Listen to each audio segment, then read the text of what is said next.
श्री श्याम नारायण राजभर जी केंद्रीय कोषाध्यक्ष अपनी बातों को रखेंगे समाज से आगे कुछ संदेश देंगे। धन्यवाद संचालक जी।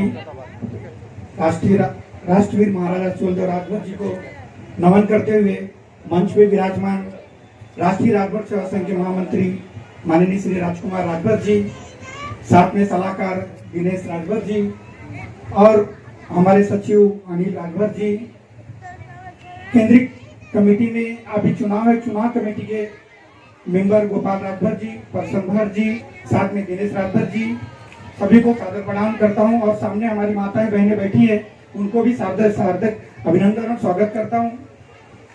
बड़ा अच्छा लगा मुझे आज मंच पे दो बात कहने का मौका मिला है और राष्ट्रवीर महाराजा सुहेलदेव राजभर जी के बारे में राजेश जी ने काफी अच्छे डीप तरीके से आप लोगों को समझाया है और बीच में शिक्षा को लेके जो हमारे दिनेश राजभर जी हैं एडवोकेट जी, उन्होंने भी आपको शिक्षा के बारे में कि शिक्षा किस तरीके से बच्चों लोगों को दी जाती है इसके बारे में भी आप लोगों को उन्होंने बताया है और ये बहुत तो एक मुद्दा है जो एक जानकारी आप लोगों को शिक्षा के बारे में होना चाहिए। उसके साथ में दो शब्द कहूंगा आप लोगों के सामने कि समाज सेवा दिल से की जाती है कि समाज सेवा दिल से किया हुआ वह समाज सेवा समाज के भले के लिए होता है।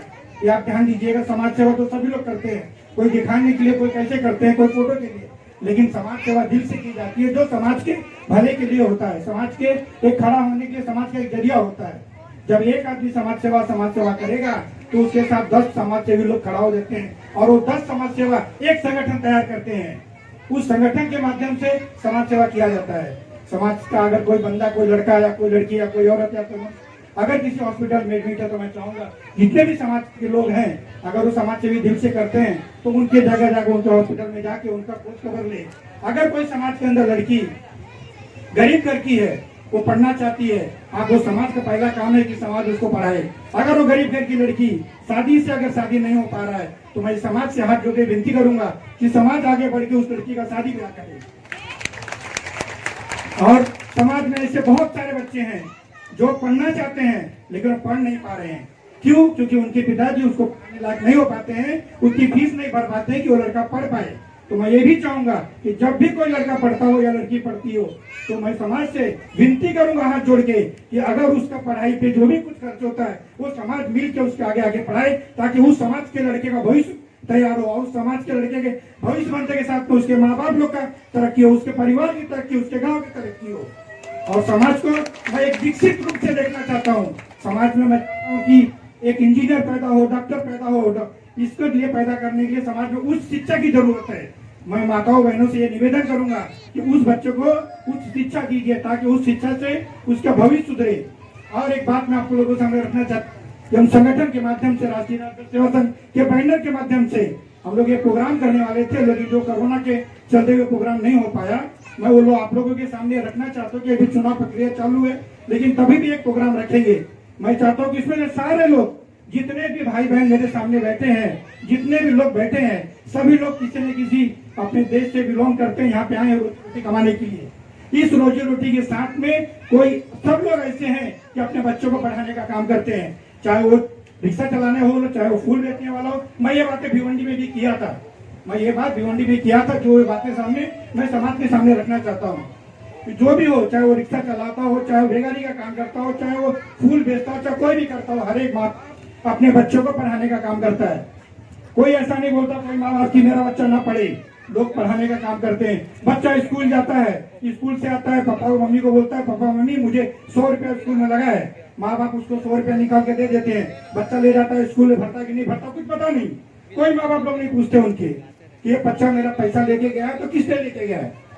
हाँ जरूर बच्चा पढ़ता है, जरूर आता है, अपना मार्कशीट दिखाता, जैसे दिनेश भैया ने कहा था, आता है अपना मार्कशीट दिखाता है, माँ बाप खुश होते हैं उसका मार्कशीट देख के। वो 9वीं क्रॉस होता है, 9वीं के बाद वो बच्चा जब 10वीं में जाता है तो पिताजी को पूछता हूँ पिताजी क्या करूँ, कौन सा सब्जेक्ट लूँ, पिताजी को ये पता नहीं रहता कि वो कौन से सब्जेक्ट ले, कॉमर्स ले, साइंस ले, आर्ट्स ले, कहाँ ले, क्योंकि उसको पता भी, खुद को भी पता नहीं रहता कि मैं कहाँ जाऊं।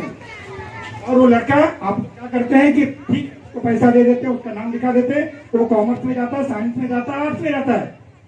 लेकिन उससे होता क्या है, बीकॉम करता है, 15वीं पास करता है, 25,000 30,000 की नौकरी करता है, उसके आगे वो लड़का कुछ नहीं कर पाएगा। लेकिन अगर ये काउंसलिंग होता है जहाँ पे टीचर लोगों को लेके, बच्चे लोगों को लेके, बच्चे के माँ बाप को लेके, उसके रिपोर्ट को लेके, उस रिपोर्ट से उस काउंसलिंग में जो भी टीचर बैठा रहेगा इस मंच के अपने ऑफिस के अंदर या तो फिर किसी प्रोग्राम में, उस बच्चे का रिजल्ट देखेंगे वो काउंसलिंग लोग कि ये बच्चा किस रूट में जाने वाला है, या कॉमर्स में जा रहा है, या साइंस में जा रहा है, या आर्ट्स में जा रहा है, इसका भविष्य किस रूट में जा रहा है। वो बच्चा उस रूट में जाने के लिए वो काउंसलिंग होता है, जो ये राष्ट्रीय राजभर सेवा संघ ये जल्द ही काउंसलिंग करेगा, जाके ये जून स्कूल खुलने के पहले जो भी 9वीं 10वीं के बच्चे रहेंगे, जब वो कॉलेज जाना चाहते हैं, जाएंगे, तो उस कौन से रूट में जाना है उनको, वो काउंसलिंग निर्धारित करेगा उनके दिमाग और उनके रिजल्ट से। तो ये जल्दी एक प्रोग्राम किया जाएगा तो आप लोगों के बीच में, और मैं ये विनती करूंगा कि आप जब भी अगर आपको पता चले कि यहाँ पे स्कूल के बच्चे लोगों का काउंसलिंग हो रहा है, तो मैं आप लोगों से हाथ जोड़ के विनती करूंगा कि उनके माताएं बहनें और उनकी माँ और पिताजी और उनके बच्चे उस काउंसलिंग में जरूर आए और उसको देखें कि बच्चा हमारा किस रूट में जा रहा है, वो सर बैठा के क्या पढ़ाने वाले हैं और क्या किस रूट में बच्चों को लेके जाने वाले हैं। मैं अपनी इसी बातों को विराम देना चाहता हूँ, समय भी कम है, लेकिन और एक बात कहूंगा मैं आप लोगों के सामने कि आप लोग अपने बच्चे के ऊपर जरूर ध्यान दीजिए। जब बच्चा 9वीं क्रॉस होता है, 10वीं 11वीं में जाता है, तो बच्चा आप लोग के सामने आके गाय बन के घर में बैठा रहता है, मोबाइल लेता है, पढ़ता है, लिखता है। आप लोग इतना ध्यान देते हो नहीं, बच्चा मेरा अपनी जगह पे सही है, मेरा बच्चा किसी के घर पे नहीं जाता, मेरा बच्चा किसी के दोस्त नहीं जाता है। ये कल की घटना है, कल भी घटना एक हुई थी, जो 19 साल का लड़का था, ट्रेन से गिर गया था। वो लड़का भी राजभर समाज का था, वो हमारे रिश्तेदार था। हमने उसके घर में पूछा था, तो उसके माँ बाप ने यही बात बोला कि मेरा बच्चा किसी के घर पे नहीं जाता है, मेरा बच्चा किसी दोस्त से नहीं मिलता है। लेकिन नहीं, वो अंदर बच्चा क्या करता है, उसकी उम्र इतनी रहती है कि उस उम्र में बच्चा भाग जाता है, माँ बाप के सामने दिखावे का काम करता है। माँ बाप उससे खुश रहते कि नहीं मेरा बच्चा मेरे घर में बैठता, कहीं जाता नहीं है। लेकिन मैं आप लोगों से वापस हाथ जोड़ के विनती करूंगा कि आज जब लड़का 10वीं क्रॉस होता है, तो उसके ऊपर आप बराबर निगरानी रखिए, उसका रिजल्ट देखिए, उसको आप पढ़ाने के लिए बोलिए, उसका क्लास वो कब जाता है, कब नहीं जाता है, कॉलेज जाता है कि नहीं जाता है, कि बाहर कॉलेज के सामने बड़ा खड़ा होकर भक्कस करता है। ये आप लोगों का काम है उसको देखना, क्योंकि वो सिर्फ आपको देखना है बीकॉम तक, 15वीं तक। जब लड़का 15वीं क्रॉस करता है तो उसके दिमाग में ऑटोमेटिक चले आता है कि मेरे पिताजी पढ़ा रहे हैं, मुझे इस मुकाम पे पहुंचना है, तब उसकी समझ होती है। 10 से लेके 15 के बीच में उसकी कोई समझ नहीं होती है। वो समझ और उसको समझाना, उसको सही लाइन पे लाना, वो आप लोगों का काम है। मैं यही बातों को, अपनी बातों को विराम करता हूँ, ताकि समय बहुत कम है। और जय सुहेल।